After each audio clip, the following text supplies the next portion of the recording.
Today's story was requested by Kirstin, one of our listeners. We hope you enjoy the episode, Kirstin, and thank you so much for the pronunciations of certain words I wasn't sure about. Now, you may be forgiven for thinking that this story is a simple case of murder. 2 men went up Goatfell Mountain, but only one came down. However, this case is anything but straightforward, and it's still debated today whether it was indeed a murder or whether it was just an accident. So, as you listen to the story unfold, what do you think happened? Before I begin, a lot of the information I got for this story was from the book The Goatfell Murder by Callum Smith. Goatfell Mountain is located on the Isle of Arran, which is an island on the west coast of Scotland and is a 2.5-hour drive and ferry trip southwest of Glasgow. The Isle of Bute lies just north of the Isle of Arran and is a 1 hour and 49-minute drive and ferry trip west of Glasgow. Just to give you an idea of the size of the 2 islands, the Isle of Arran, according to the Goatfell Murder book, is 19 miles long and 10 miles wide, which is about 30.5 kilometres long by 16.9 kilometres wide. And the Isle of Bute, according to scottishmurders.co.uk, is around 15 miles long and 4 miles wide, which is about 24 kilometres long by 6.4 kilometres wide. The Isle of Bute has always been a popular holiday destination for Glaswegians, and back in 1889, steamboats would carry passengers to the Isle of Bute and the Isle of Arran. Many who were on holiday on the Isle of Bute would take day steamboat trips to visit the Isle of Arran, and this is how 28-year-old John Watson Laurie and 32-year-old Edwin Robert Rose came to meet. John Watson Laurie was born in 1861, although he told most people he met that he was born in 1864, and he was brought up in Coatbridge, which is a 21-minute drive east of Glasgow, with his dad James, his 3 brothers Gavin, James and Matthew, and his sister Agnes. Sadly, John's mum, also called Agnes, had died when he was still a young boy. The Laurie family were very religious and well respected, and John's dad had his own business as a grain dealer. John was a bit of a troubled lad, with it being reported that he caused his dad a bit of grief, playing truant from school and running away, and one time apparently been found on an ocean liner. According to the Goatfell Murder book, there apparently also was insanity in his family, and that John himself had shown signs of mental abnormality. When John was 15 years old, his dad remarried, and the couple quickly had a son who they called David. John did not get along with his stepmother, Jeanie, and there were many fallings out. He also refused to accept his stepbrother, David. As an adult, John was described to be about 5 foot 6 inches tall, or 1.7 metres, with either fair or brown hair, and with blue or grey eyes, and having a slight moustache and sideburns. Following his wild childhood and regularly running away, he appeared to settle down, despite the regular fallings out at home with his stepmother, and eventually John trained and served an apprenticeship as a pattern maker, which is like a mould maker, and this was a relatively well-paid, very skilled profession. However, in his early 20s, following another falling out with his stepmother, he was asked to leave the family home. John then moved to Glasgow where, according to the Goatfell Murder book, he led a somewhat rudderless existence. He would constantly be changing jobs and accommodation and was unable to settle with one job or one place. He also liked to live beyond his means and began to get into debt. And things don't get any better in John's life when in 1887, when he was 26 years old, he met and began a relationship with 16-year-old Annie McLean. Annie was still at school, and her father was not happy about the age gap between his daughter and John, or the fact that she should be concentrating on her studies and not on a relationship, as she wanted to become a teacher. Annie's father, Peter, finally spoke to John and said this to him, and he warned him to stay away from his daughter. However, John ignored this, and the relationship continued. However, around June 1888, when Peter confronted his daughter Annie and told her the same thing, that she should stay away from John, she actually complied, which annoyed John, provoking him to apparently send some pretty insulting letters to the McLean family. And when John found out shortly afterwards that Annie had taken up with a teacher, he was enraged and filled with jealousy. And according to the Goatfell book, Upon John finding this out, he had been perfectly careless about what I did, and my one thought was how to punish her enough for the cruel wrong she had done me.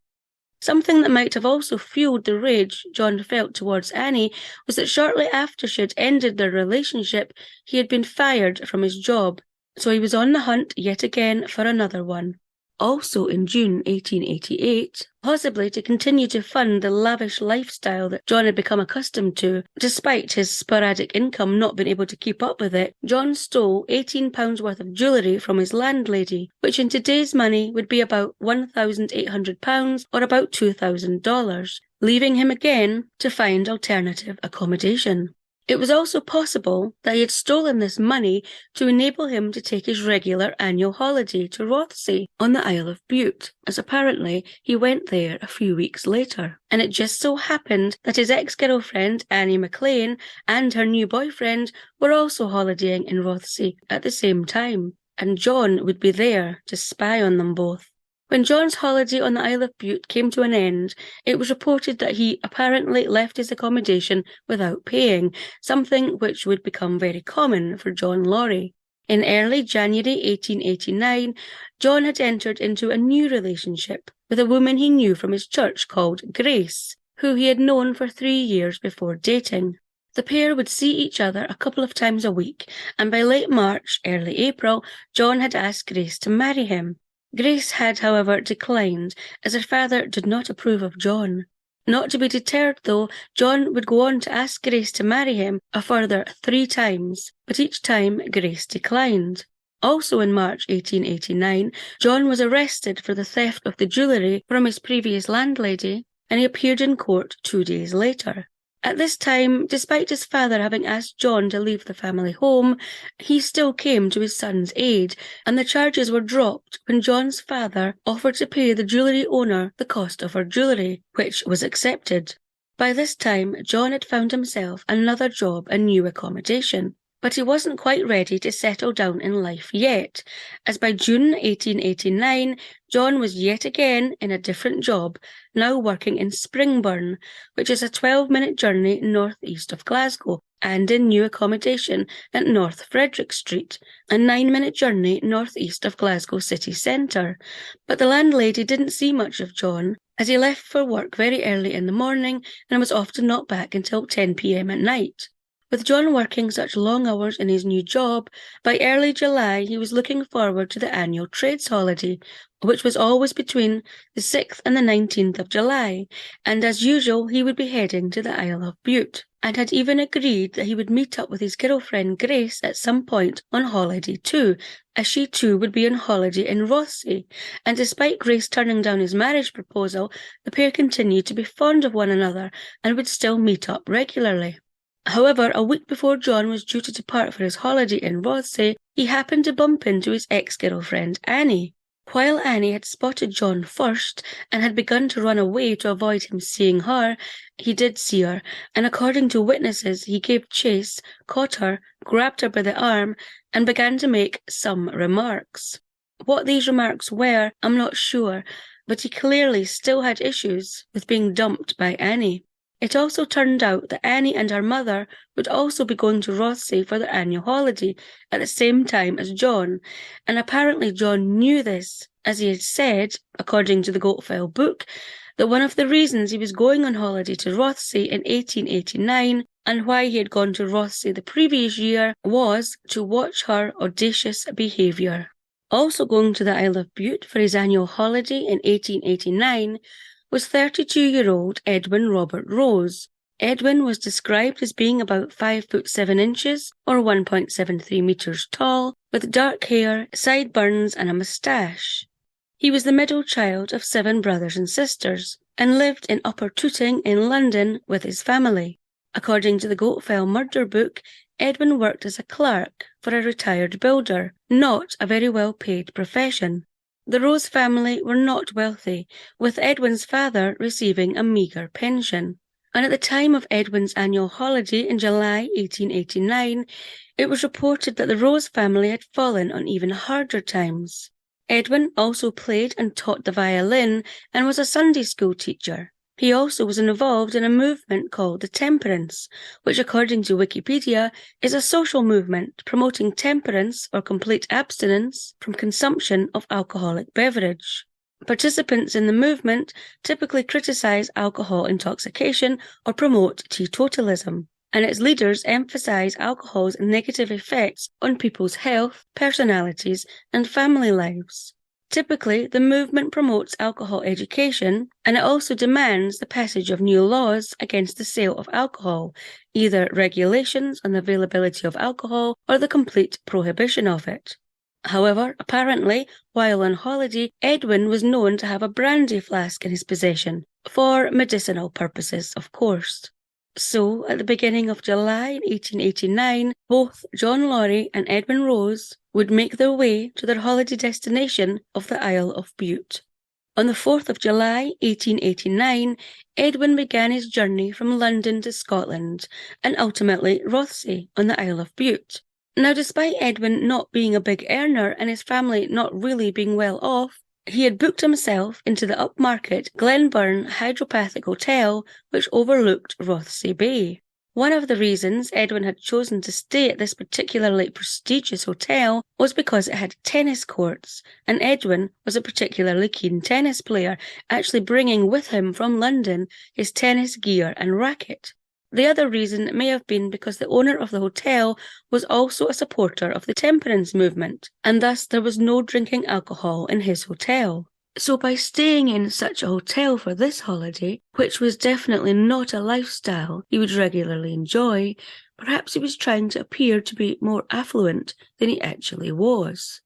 On the 6th of July, John Laurie left Glasgow for his annual holiday, but instead of staying in Rothesay, which was popular with those looking for a more lively holiday, as well as where Edwin would be staying, he went to the quieter Port Bannatyne on the Isle of Bute and checked into a guest house called Iona Place, which was ran by a Mrs. Curry, where he paid to stay for 2 weeks. However, he checked in under the name of John Annandale, and he even produced a calling card or business card that also said John Annandale.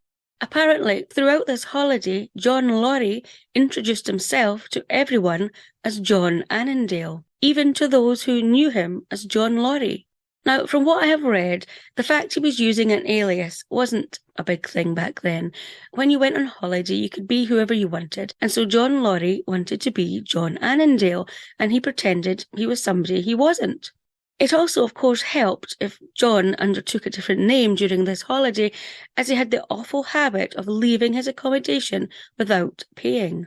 On the morning of Friday, the 12th of July, a few days into his holiday on the Isle of Bute, John decided to go on a steamboat day trip to the Isle of Arran. It was on this steamboat trip that John Laurie met Edwin Rose for the first time, although Edwin Rose had also been staying on the Isle of Bute, and the pair had seen each other at some point during their holiday before this chance meeting. It was actually Edwin who approached John Laurie, or Annandale, to say hello, thinking that he recognised him as also staying at the Glenburn Hydropathic Hotel. And despite this not being the case, the pair had a wee chat and realised that they had a few things in common, such as they were both religious and both attended Sunday school. And John likely would have been impressed that Edwin was staying at the prestigious Glenburn Hydropathic Hotel, possibly even wrongly assuming that Edwin was wealthier than he actually was. Edwin Rose had been accompanied on the steamboat trip by 2 other men who he had met at the Glenburn Hydropathic Hotel in Rothesay on the Isle of Bute. They were Francis Meikle and William Thom. And John Laurie too was with someone he had met on the Isle of Bute at his accommodation by the name of James Aitken. While John and Edwin chatted, the steamboat got closer to the Isle of Arran, at which point the pair would have seen Goatfell Mountain, which is the highest point on the Isle of Arran, standing at 874 metres or 2,867 feet. It is not known exactly what was said between the 2 men on the steamboat. One possibility is that Edwin mentioned to John that he would like to climb Goatfell Mountain, and John perhaps agreed to accompany him, as the Goatfell Murder book mentions that John at one point said that his reason for going to Arran was to climb Goatfell Mountain. Another possibility, though, as put forward by John Laurie, was that Edwin had forced himself on John Laurie. He had insisted that he would accompany John up Goatfell Mountain, and that John was not particularly happy about this. However it transpired, it appeared that John and Edwin would climb Goatfell Mountain together. The steamboat then arrived on the Isle of Arran, and the group, now being John Laurie, or Annandale, Edwin Rose, Francis Meikle and William Thom, as John's friend James Aitken had met others he knew and had gone with them, departed the boat and spent a short amount of time on the Isle of Arran, as it was only a day trip. But it was agreed that the group would come back to the Isle of Arran the following day to spend more time, and also for John and Edwin to climb Goatfell Mountain. Before the group left the Isle of Arran again, John had managed to secure accommodation in the form of a sparsely furnished outhouse in Brodick, which is the main village on the Isle of Arran, with a Mrs. Walker, for himself and Edwin for a week, for when they returned to the island. The four men then headed back to the Isle of Bute on the steamboat. However, instead of John going back to his accommodation, he instead spent the night in the upmarket Glenburn Hydropathic Hotel with Edwin, William and Francis. So the next day, on Saturday the 13th of July, the four friends, John, Edwin, Francis and William, took the steamboat back to the Isle of Arran and head to the accommodation in Brodick that John had booked the day before for himself and Edwin. The four then go for tea at the accommodation of a friend of Francis and William's, 24-year-old Andrew Gilmore, who was a medical student and on holiday in Corrie, which was about a 5-mile trip north of John and Edwin's accommodation in Brodick. After having tea at Andrew Gilmore's holiday home, John and Edwin head back to Brodick, and Francis and William find accommodation with friends on a yacht before the group met up again on the Sunday. However, by this time, Francis Meikle had taken a dislike to John Laurie, saying later that he was very uncommunicative, wouldn't answer any questions about where he came from or what his job was, and that he kept disappearing and reappearing, which all caused Francis Meikle to greatly mistrust John Laurie, so much so he had apparently advised Edwin to think twice about climbing Goatfell Mountain with him. One reason for John being uncommunicative could have been because he was suffering from toothache at the time, and Edwin had actually allowed him to have some of his medicinal brandy, but he had been most put out when John Laurie had drank it all. And the disappearing and reappearing could have been because, like John said, the company of Edwin had been forced upon him, and he was maybe taking some time out for himself, although if he truly wasn't happy about being in the company of Edwin, Francis and William, then why not just disappear and not come back? On Sunday, John and Edwin spent time walking about the Isle of Arran together, and then on Monday the 15th of July, John and Edwin met up again with William and Francis, and the foursome spent most of the day together before William and Francis left the Isle of Arran on the steamboat about 3:30 p.m. But not before Francis once again warned Edwin that he should not climb Goatfell Mountain with John, as he just didn't trust him. However, Edwin ignored the warnings, and he and John began their climb of Goatfell Mountain. Now, Goatfell Mountain is really popular with climbers and tourists, and so Edwin and John were seen by many as they made their way up the mountain, either overtaking slower climbers or being overtaken by faster ones. But when they were encountered, they both chatted to the other walkers, and there appeared to be no problems. John wasn't uncommunicative at all. John and Edwin reached the summit of Goatfell and were seen there by at least 5 witnesses. They told those also at the summit of Goatfell that they planned on taking a different route down Goatfell Mountain to the one they had just come up, despite this being the normal route back down for most who climbed Goatfell.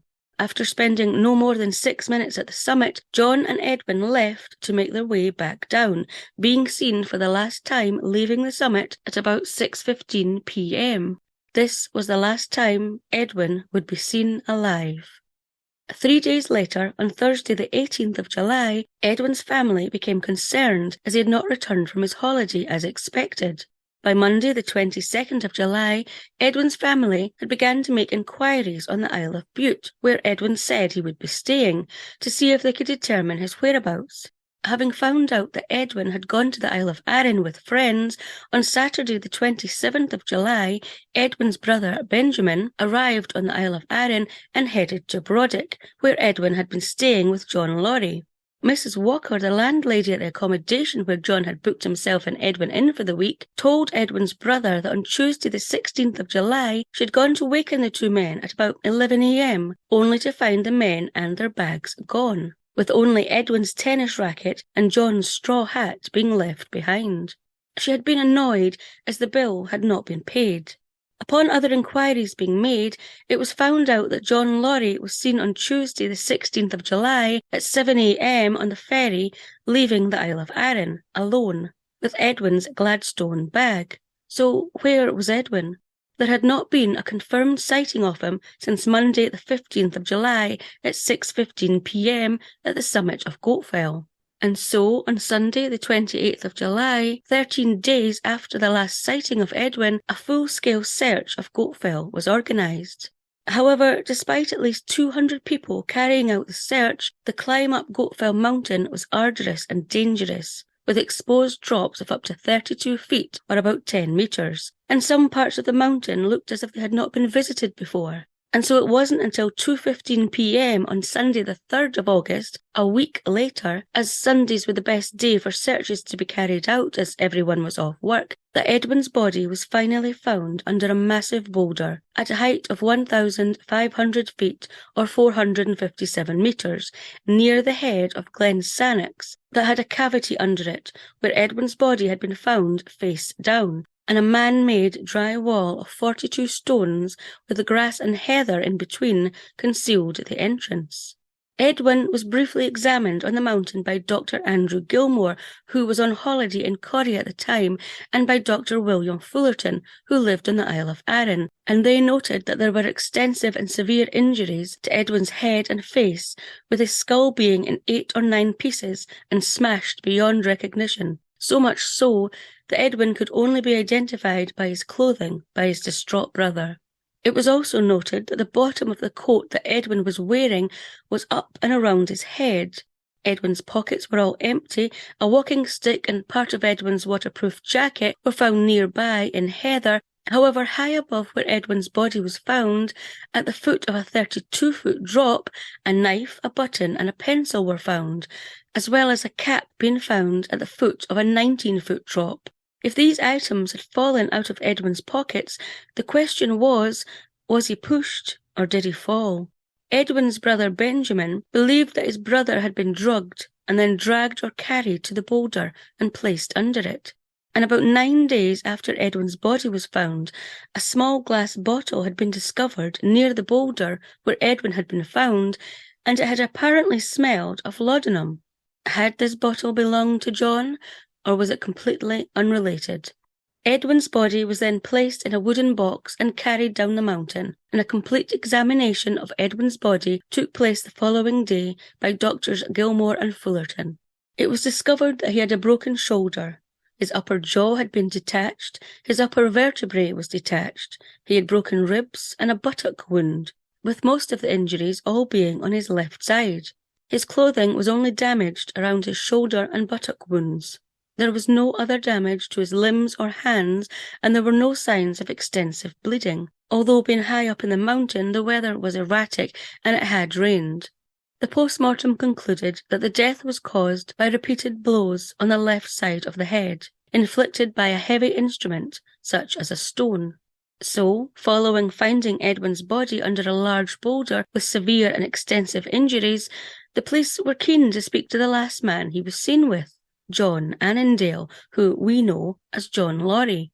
So let me tell you what John had been up to since being seen at the summit of Goatfell at 6:15 p.m. on Monday the 15th of July.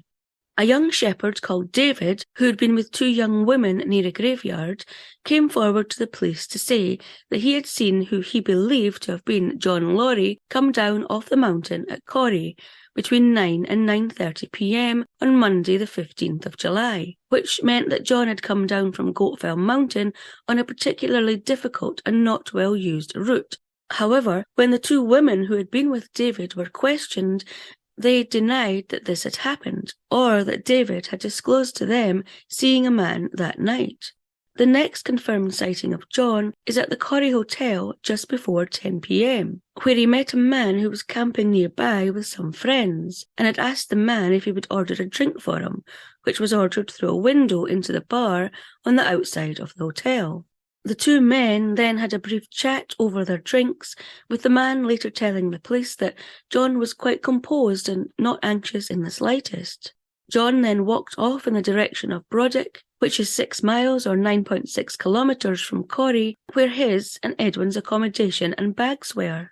It would likely have taken John about 2 hours to walk this distance, and it just so happens that a man is seen near Brodick Castle Woods around about midnight, and this was likely John. He is then seen again on Tuesday the 16th of July at 7 a.m. on the ferry from the Isle of Arran, heading to the mainland, by medical student Andrew Gilmore, who John, Edwin, Francis and William had had tea with a few nights previously. Andrew actually helped John onto the ferry with his bags, and the pair then shared a train carriage from Robertson to Glasgow, a 50-minute journey north-east. Once in Glasgow, John pawned Edwin's Gladstone bag and possessions before making his way to his flat at North Frederick Street, where he asked his landlady to wash a chocolate-striped tennis suit for him. This tennis suit belonged to Edwin. Later the same day, John, with his newly washed tennis suit, made his way back to his accommodation at Iona Place in Port Bannatyne on the Isle of Bute, where he again checks in as John Annandale. It is from this point on that witnesses said that John was wearing very different clothing to what he had been wearing when he first arrived on the Isle of Bute, with one distinctive item of clothing being a chocolate-striped tennis suit, which many witnesses on the island knew belonged to Edwin Rose.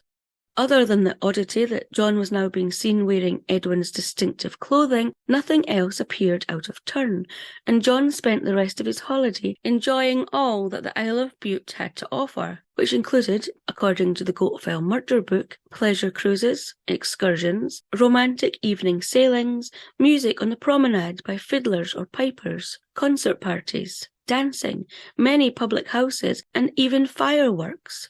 It was a great place to meet people and have a good time, with John being known to enjoy flirting with the ladies, and according to reports, that was exactly what he was doing for the remainder of his stay on the Isle of Bute, all while continuing to prance around wearing the distinctive chocolate-striped tennis suit. John also met up with his girlfriend at the time, Grace Chalmers, who also confirmed he had been wearing a tennis suit, something that she had not seen him to have possessed before.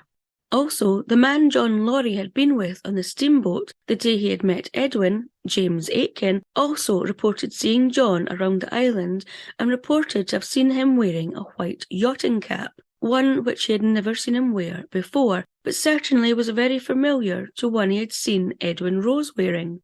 The sightings of John having been seen to wear both the tennis suit and white yachting cap on the last week of his holiday go on and on. It was also reported that when John was asked if he had enjoyed his time on the Isle of Arran, and specifically his climb of Goatfell Mountain, he said he had, but that his companion had been very slow, and so it had not been as enjoyable a time as he had hoped. Now, while John left the Isle of Arran on Tuesday the 16th of July with Edwin's bag and possessions and headed to Glasgow to pawn the items, before heading back to Port Bannatyne to enjoy the remainder of his holiday and appearing to be flaunting quite openly the fact he was wearing Edwin's clothes, and while Edwin had not been seen since Monday the 15th of July, the first search for Edwin didn't actually take place until Sunday the 28th of July. Edwin's family did become concerned when Edwin did not return home on the day he said he would, but because the telegram office was closed over the weekend, Edwin's family had to wait until it opened again on the Monday morning before being able to message those at the Glenburn Hydropathic Hotel that Edwin had been with.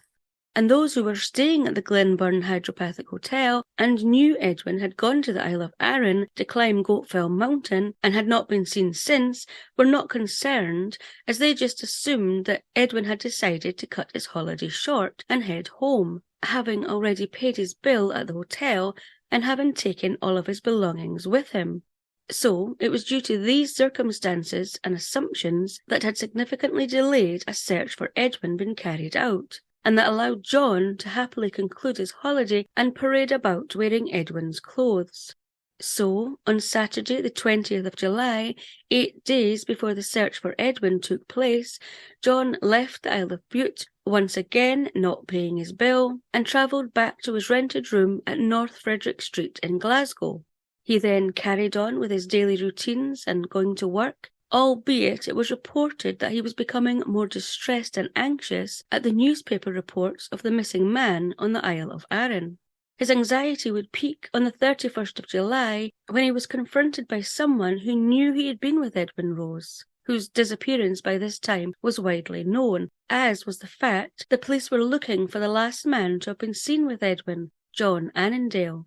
The man that John Laurie had been with on the steamboat the day he had met Edwin Rose, James Aitken, had apparently not just met Edwin for the first time at their mutual accommodation on the Isle of Bute that year. Apparently, they had met each other the year before while holidaying on the Isle of Bute.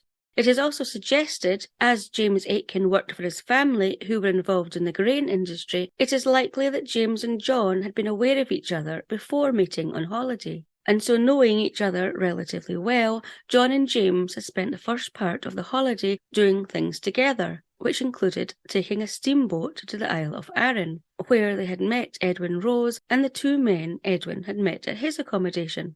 So when the news of Edwin's disappearance reached James, he confronted John and asked him what he knew about the disappearance. To which John said he knew nothing and that Edwin had left the Isle of Arran with John. Although, if that were true, how did the medical student Andrew Gilmore, who knew Edwin, not see him on the boat, but only John? John then said that Edwin had told him he was going to Leeds, which is a city in England. James Aitken, however, didn't believe this story, and told John Laurie that he was going to the police to tell them that John Annandale was John Laurie, which he did. Although it turned out that Francis Meikle, who had stayed with Edwin at the Glenburn Hydropathic Hotel, and who had apparently warned Edwin of going up Goatfell Mountain with John, had already been to the police and told them all about John Laurie being John Annandale. The police had already obtained a photograph of John Annandale and gone to John Laurie's workplace, where it had been confirmed that they were one and the same person. But before the police could get to John Laurie, he left his job, sold all of his tools, and fled the area, again leaving his accommodation at North Frederick Street without paying. Before disappearing completely, John contacted Grace and they spent the day together, before John told her at the end of their date that this would be the last time they would see each other, with John apparently becoming tearful. Following his date with Grace, John did just disappear. This was Monday, the 5th of August. After this, he appeared to drift around the country, going as far as Aberdeen on the north-east of Scotland, Liverpool on the north-west coast of England, Cardiff in Wales, and apparently also to the north of Ireland, trying to evade detection. While he was wandering around, he took it upon himself to write to a few newspapers, telling his side of the story, although this was accompanied by a lot of ramblings. He wrote to one newspaper saying that he planned to take his own life, blaming his problems on being rejected by his ex-girlfriend, who had transferred her affections onto another, before going on to say that he did go to the summit of Goatfell with Edwin, but that he had left him there in the company of two other men who said they were going back to Brodick. He said he then went down the mountain himself and met some friends, before visiting the hotel in Corrie, where he met several people who were camping, before leaving for his accommodation in Brodick about 10 p.m. He went on to say that he could easily prove this, but refused to bring his friends into this. In another letter to another newspaper, he apparently said that, "I smile when I read that my arrest is expected hourly." Newspaper articles were also by this time reporting not only John's description and photograph, but also what had happened to Edwin Rose, stating that it had been determined that the injuries to his skull were such as could not have been caused by a fall, that he had in fact been brutally hit repeatedly over the head by someone, and that it was likely this same person had lured him to a remote part of Goatfell in order to rob and murder him. Such was the strong feelings about Edwin's death, many would write into the newspapers, relaying their strong opinions. Some saying it had likely been an accident and that John had panicked and hid Edwin's body, fearing he would be accused of murder, while others suggested that the fact John had taken the time to erect a dry wall with grass and heather suggested that this was a carefully planned and executed murder. Many who knew John were also interviewed, with their opinions about John appearing in newspaper articles too. John's former classmates gave a glowing description of his character and said they found it hard to believe that John would kill anyone. He was the most unlikely person to do this. Although there were other more negative accounts of John's character, with some saying that he was fickle, although they too conceded that there was nothing mean in his nature. A previous landlady of his, the one who he had stolen jewellery from, she said that he had a massive ego and that she did not trust him. But his last landlady, the one at North Frederick Street, she said that he was of average temperament with regular habits. All agreed, though, that John was mainly friendly and chatty, certainly not uncommunicative like Francis Meikle had suggested. Could John have realised that Francis Meikle had taken a dislike to him and was deliberately not speaking to him, hadn't warmed to him, and that there was nothing more sinister than that? For 5 weeks, John wandered the country, evading capture, until Tuesday, the 3rd of September, 1889, when he was recognised at the train station of Fernigare in Hamilton, a 21-minute drive south-east of Glasgow. It had been the station master who had recognised the man who had walked onto the station, but upon seeing a local policeman on the platform waiting for the train, he had about turned and left the station. This is what brought him to the attention of the station master, who then recognised the man as being the wanted John Lorry. The station master approached the police officer and told him this, and the police officer gave chase. With John realising that he was being followed by the police officer, he apparently discarded his coat and began to run across some fields towards a wood. Seeing this, the police officer blew his whistle, which attracted workers at the colliery, and so they too gave chase. The police officer instructed the colliery workers to surround the woods. However, a young boy who had just come from the wood area told the police officer that there was someone hiding in nearby bushes. The police officer and colliery workers approached the bushes and did in fact find John Lorry hiding there. The young boy who had told of the person hiding in the bushes also followed the group of men, and when the bushes were pushed aside, the young boy recalled seeing lots of blood on the man's collar and tie, as John had attempted to take his own life by slitting his throat with a razor, which required stitches. As John was removed from the bushes and cautioned, he said, "I robbed the man, but I did not murder him." Apparently, upon being caught, John was described in the Goatfell murder book as being composed, almost cheerful at being caught, and very talkative, apparently not having had many people to talk to for quite some time. Having received medical care, John Lorry was then taken to Rothsay on the Isle of Bute, as this was the main town within the jurisdiction of where Edwin Rose had been killed, where John was formally charged with the murder of Edwin Rose. Following being formally charged, John was put back on a steamboat headed for Greenock and Greenock Prison, where he would be kept until his trial. Now, while John Lorry had been on the run, a funeral had been held for Edwin Rose, and it was attended by Edwin's brother Benjamin. Sadly, Edwin's mother was of very poor health, and it appears that Edwin's death was actually kept from her. Edwin was actually buried in the village of Sannox on the Isle of Arran, despite being from South London. Over the years, Edwin's grave was visited by many locals and visitors to the island, who left wreaths and flowers, as well as many also visiting and paying their respects at the boulder where Edwin's body was found under. Now here's a strange bit of folklore for you about Arran that came out at the trial. In a bid to try and determine how Edwin had died, the shoes he would have been wearing at the time were sought, as the nails in the boots could have been checked to determine their condition, which may have shown whether Edwin had accidentally slipped or not. However, his shoes were missing. Like I said, this didn't come out until the trial, but apparently when a police officer who had been present when Edwin was found was asked where exactly Edwin's shoes were, he eventually said that they had been buried on the beach below the low water mark. Apparently, it's folklore that if a person who is murdered on Arran doesn't have their shoes buried at the low water mark, their ghost will walk the hills of Arran forever. Anyway, so Edwin had been buried on the 5th of August on the Isle of Arran. But on the 27th of September, his body was exhumed, as apparently an examination of Edwin's chest and abdominal cavities had not been carried out at the original examination. This examination was carried out by police surgeon Henry Littlejohn and Dr. William Fullerton, who had carried out the first examination with Dr. Andrew Gilmore. Nothing was found in the chest cavity, and his liver and other abdominal organs were in reasonable condition. And the two men concurred that Edwin's death had been caused by him being repeatedly hit with a heavy, blunt instrument on the left side of his head. Dr. Littlejohn concluded by saying that a fall was unlikely to have happened, as Edwin's jaw would not have been detached by this. This could only have occurred by being repeatedly hit. Before the trial began in November 1889, many people attempted to recreate the route from the summit of Goatfell Mountain that Edwin and John would have taken.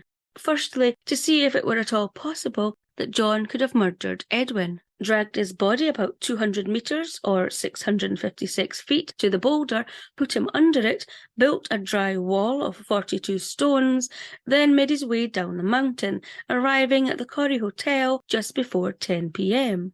Local police officers and doctors attempted it, and it took them 2 hours and 15 minutes, although they were very aware of the terrain and what routes best to take. Members of John's family and engineers also attempted it, and it took them 2 hours and 55 minutes. Although everybody conceded that they had not allowed much time for the killing of Edwin, of dragging his body at least 200 metres or 656 feet to the boulder, and of building a wall. John and Edwin were last seen at 6:15 p.m. at the summit of Goatfell, and John was seen again just before 10 p.m. at the Corrie Hotel, quite calm and not dishevelled. That's about 3 hours and 45 minutes, so it is possible. Secondly, the actual route that John and Edwin had taken was contentious because it was unknown if the route taken by Edwin and John was deliberate to get Edwin to a location where John knew there would be few people around, or whether the route they took was the result of taking a wrong turn. Let me describe the route that the two men took to descend the summit of Goatfell Mountain.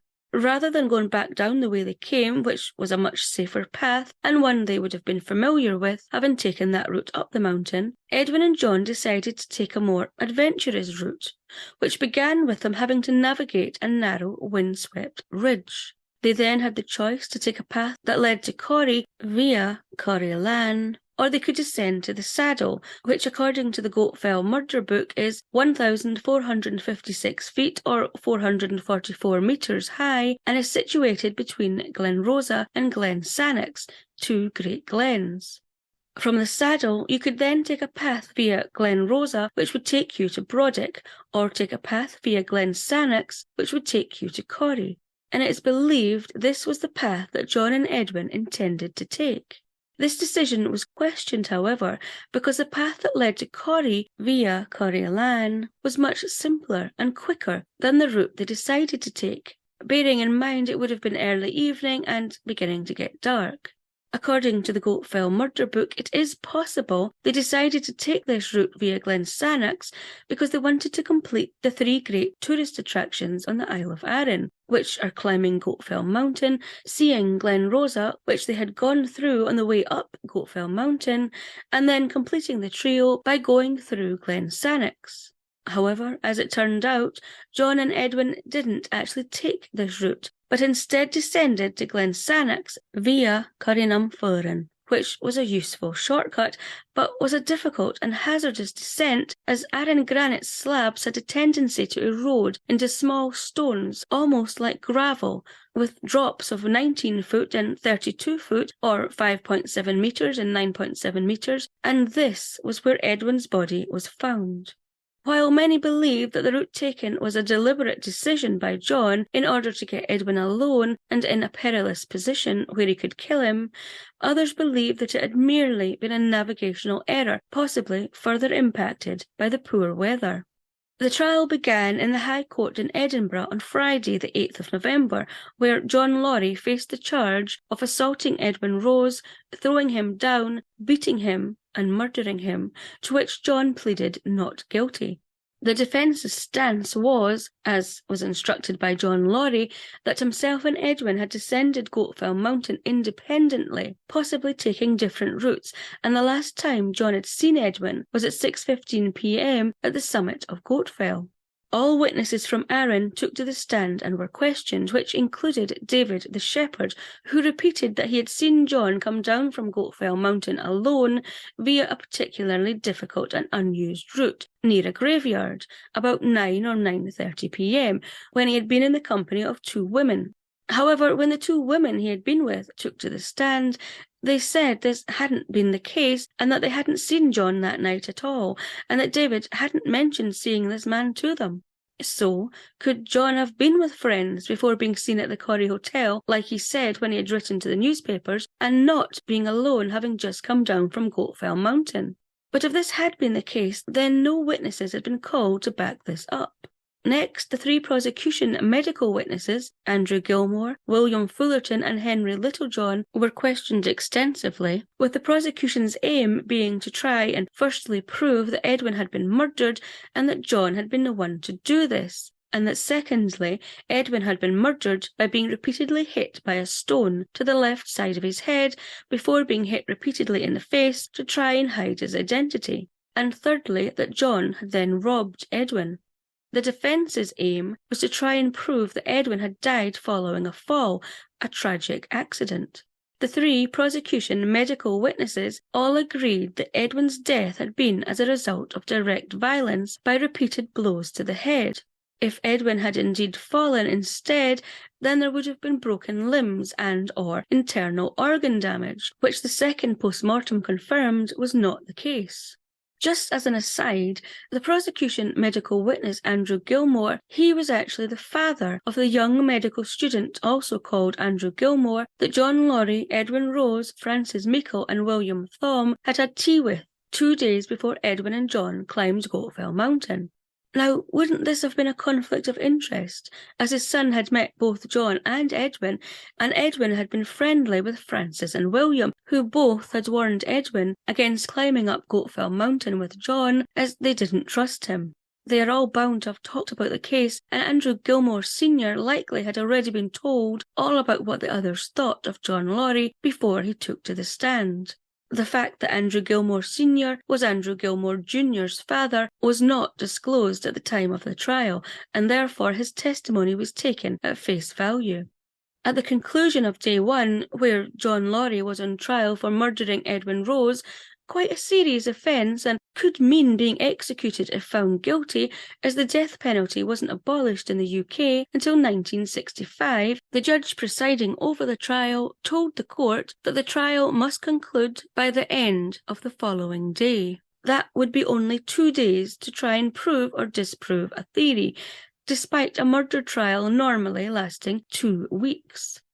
On the second day of the trial, John himself took to the stand, and he still was sticking with his story that he had left Edwin at the top of Goatfell Mountain with 2 other men.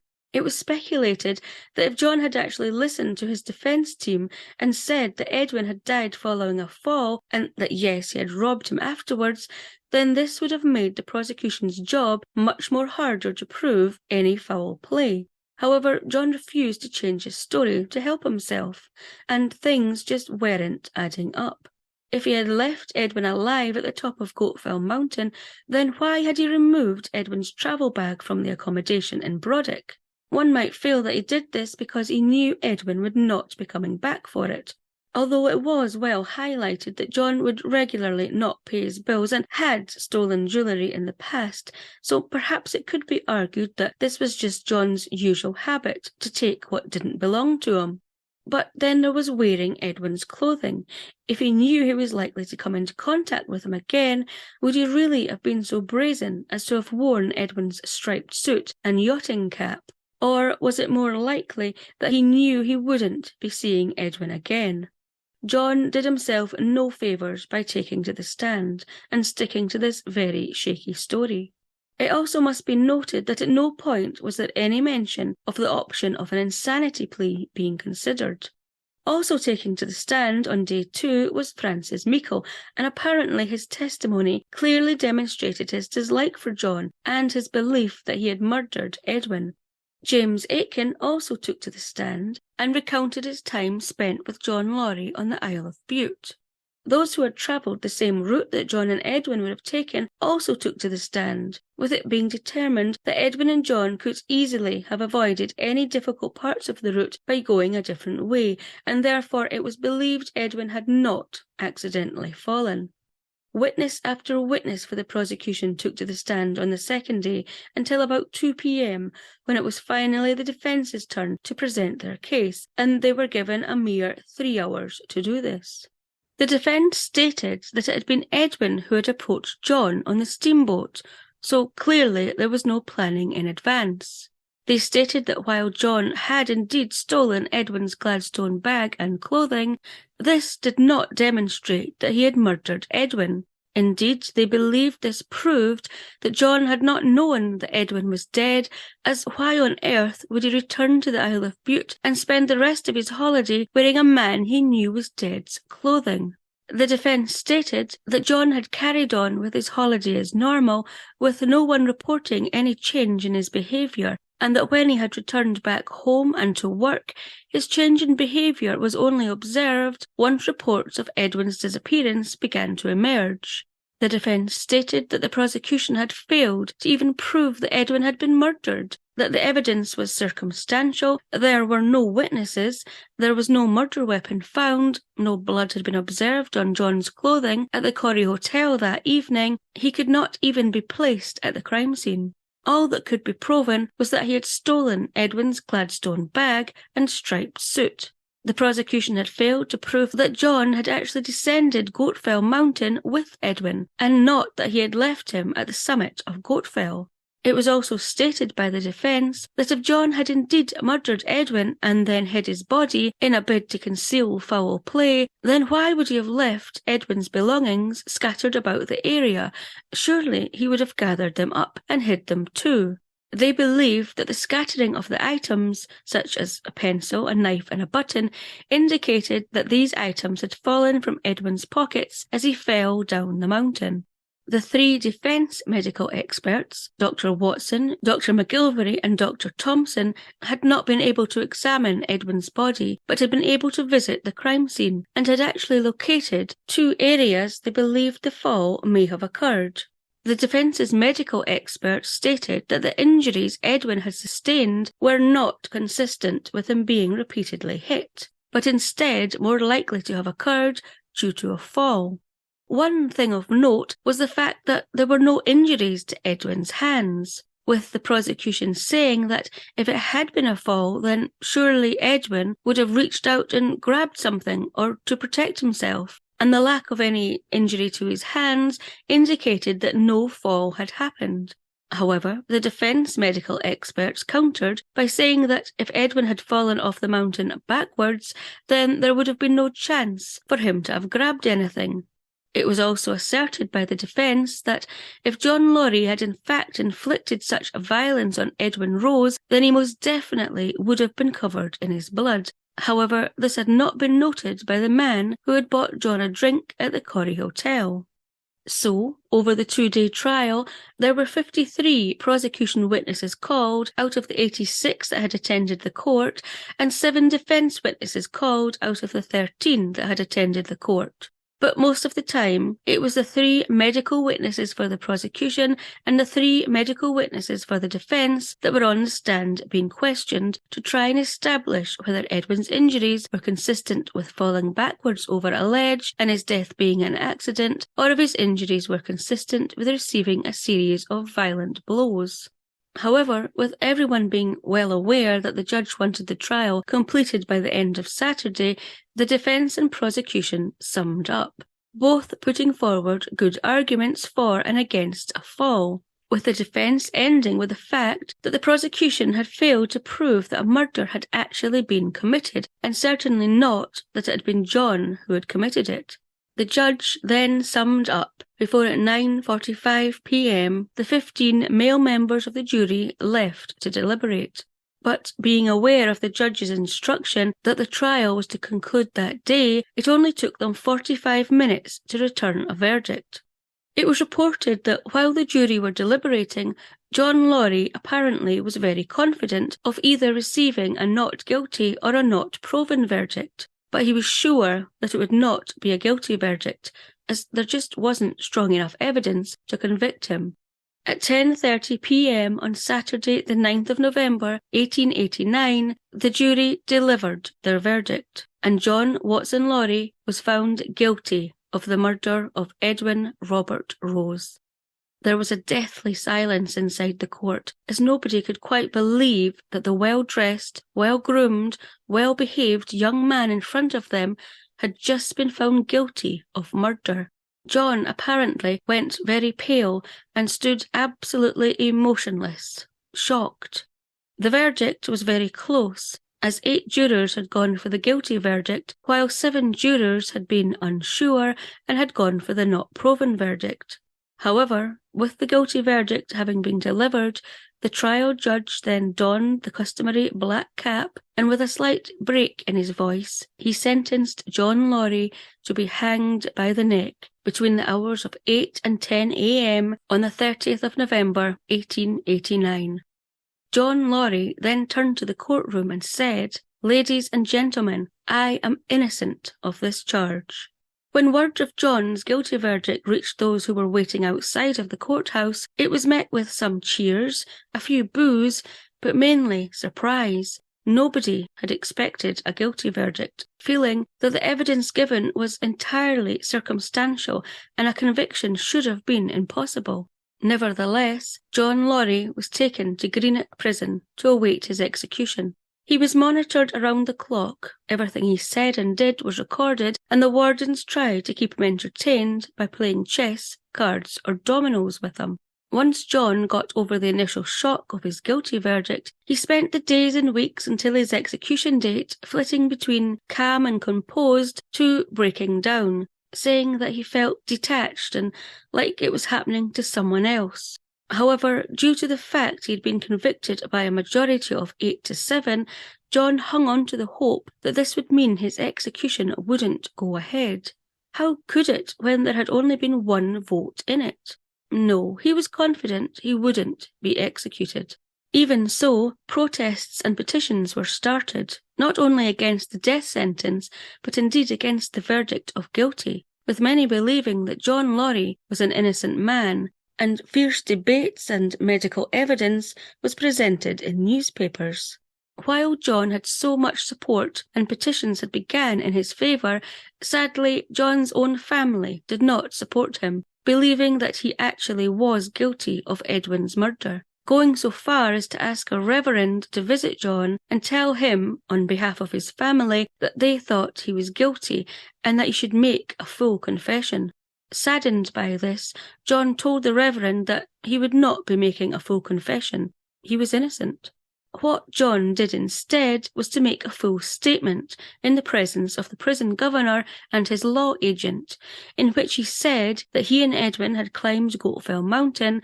Then the pair did begin to descend to the ridge overlooking Glen Sannox. He said that Edwin was quite a distance ahead of him when he saw Edwin slip and fall, falling head first and landing on his head. John said when he reached Edwin he was barely alive and was moaning in pain. He then closed his eyes and died in front of him. John said he then ripped off part of Edwin's waterproof coat and threw it away, as well as his walking stick, before dragging Edwin's body down the mountain.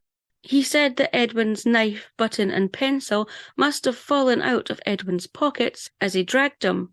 John stated that he believed Edwin had sustained the extensive facial and head injuries from being dragged down the mountain over large rocks and slabs. He said that he did then go through Edwin's pockets and took his chain and watch, some silver, letters and paper, but then threw the chain and watch away near where Edwin's body had landed. He said he then placed Edwin's body under the boulder and concealed it by piling up stones around the entrance, before descending the rest of the way down the mountain, and arriving at the Corrie Hotel just before 10 p.m, where he had a drink with a man who was camping nearby. He said in this statement that he had decided to hide Edwin's body instead of raising the alarm, as he was scared he would be blamed for his death. He concluded by saying that he did not lift a hand or a stone to Edwin, nor did he push him. So he was finally telling the story that his defence team had tried to get him to do at his trial. The change in his story now, though, didn't look good. Despite this statement, John's family still were convinced he had murdered Edwin, and on the 19th of November, his brother Gavin and his Aunt Bella visited him and asked him again to make a full confession. But no, John stated that he would not do this, as he did not kill Edwin, and instead he wrote a statement to the Scottish Secretary in the hope that this would secure him a reprieve. Now, you can find this full statement and his previous one in the Goatfell murder book, but this statement to the Scottish Secretary basically just repeated what his previous statement had, detailing what had happened on Goatfell, how it had been an accident, and apologising for not telling the truth at his trial. But as he had stated in the newspapers before his arrest that he had left Edwin at the top of Goatfell with 2 men, he felt his best defence was to continue with this untruthful story, and he asked for a reprieve. The Scottish Secretary wrote back denying a reprieve. But that was okay. There was still a petition to be sent to the Scottish Secretary, and on the 22nd of November, 8 days before the execution date, the petition had been signed by 138,140 people who believed that the evidence presented at John's trial had not conclusively established his guilt, and this too was sent to the Scottish Secretary. However, despite this petition being sent to the Scottish Secretary, John's own plea to the Scottish Secretary for a reprieve, and despite the intense and widespread attention and debate about whether John was guilty or not, and if he should be hanged or not, no reprieve was forthcoming. However, 2 days before the execution date, finally, John received a reprieve letter of sorts, which stated that his death penalty had been reduced instead to him being kept in penal servitude for the term of his natural life, and that he was to be moved to Perth prison, although he was still not out of the woods, as this reduction was apparently only temporary while a review of whether he was of sound mind was carried out. This was on the back of a rushed insanity petition that had been put forward to the Scottish Secretary. Upon completion of the review, which determined that John was of unsound mind, his life imprisonment sentence became permanent. While many were happy with this outcome, as executions were becoming very controversial, some, including Edwin's family, questioned this reprieve being given on the grounds of John having an unsound mind, when in fact no mention of this had been made at the trial, with many wanting to know what was in the review that pointed to John being of unsound mind. This review was not forthcoming for a long time, and so many were left with this question unanswered, which was probably just as well, as when the review was made available, it stated that John had been deemed to be of unsound mind because it was discovered that he masturbated, and that this was said to cause insanity. John spent a probationary period in Perth prison where he was continually assessed, eventually being deemed to be sane, and was then moved on the 16th of September 1890 to the newly opened Peterhead prison, located 30 miles north of Aberdeen. and which would go on to gain a reputation for being Scotland's toughest and most infamous jail, where prisoners were made to carry out productive hard labour and were to remain silent at all times and not speak to other prisoners, or they would be severely punished by having their food rationed, being made to work harder, and so much more. Due to the location of the prison being about a 350-mile or 563-kilometre round trip from his family, they were unable or unwilling to visit him throughout his sentence here. John continued to maintain his innocence of killing Edwin, only admitting to robbing and concealing his body, and would frequently send appeal letters to the Scottish Secretary, starting in 1892 after serving just 2 years, as John felt he had served enough time at this point and believed he should be released. This was rejected, and so John sent another appeal letter 1 year later where he begged to be released, saying if his sentence was to continue for much longer, then he didn't want to be alive. However, this appeal was also rejected. Following this rejection, John's reasonably good behaviour ceased, and therefore his punishments were increased, with a fellow prisoner stating that his demeanour at this time changed, and he didn't seem to care anymore what happened to him. His perceived bad behaviour included speaking to other inmates, being rude, and refusing to work or adhere to orders, although by 1897 his behaviour had started to improve again. And by the time 1899 came around, John, having spent quite some time in the prison infirmary due to a bad bout of appendicitis, had been taken off productive hard labour and put on to more lighter indoor tasks, and so his behaviour improved even more, with a medical report around this time describing his medical and physical health to be good. In 1901, with John having now completed his 12th year in prison and approaching his 40th birthday, he truly believed that one of his many continued appeals would be looked on more favourably, especially as John's most recent appeal had stated that he was practically an invalid due to his bout of appendicitis, rheumatism in his shoulder, and his bowel problems, and that he should be released on grounds of ill health. However, this appeal was rejected, and on the day of John's 40th birthday, he was taken to the prison hospital as his mental health deteriorated rapidly and significantly. He had become extremely anxious, with paranoid and rambling thoughts, although despite this he still continued his frequent appeal letters to the Scottish Secretary, although he began to take a different approach, possibly feeling that nothing else had worked. And so he decided the best course of action was to confess, and so he wrote to the Scottish Secretary saying that he had indeed pushed Edwin down the mountain, had thrown stones at his head, and had hid his body, stating, according to the Goatfell murder book, that this act had been the work of a distracted fool. Despite this different approach, John's appeals are yet again turned down, with him feeling that his failure to be released or to be sent to a less tough prison was just out of spite. Following the confessional letters to the Scottish Secretary, and with these not securing a release for him either, he then says that it was due to his food being poisoned that made him write these confessional letters. Despite this odd behaviour, a medical report at the time actually said that there had been an overall improvement in his mental state and behaviour. After having served 12 years, John started to note in his continued appeal letters that others who had committed far worse crimes than himself were being released far earlier than him.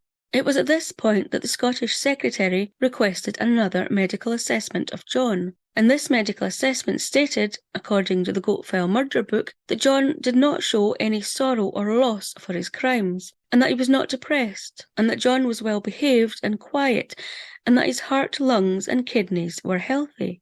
However, it also stated that John was fond of talking about indecent sexual matters without any shame, and indicated that there was little doubt that John was mentally defective, going on to say that his mental defects had increased throughout his imprisonment, and should his imprisonment continue, this will increase further.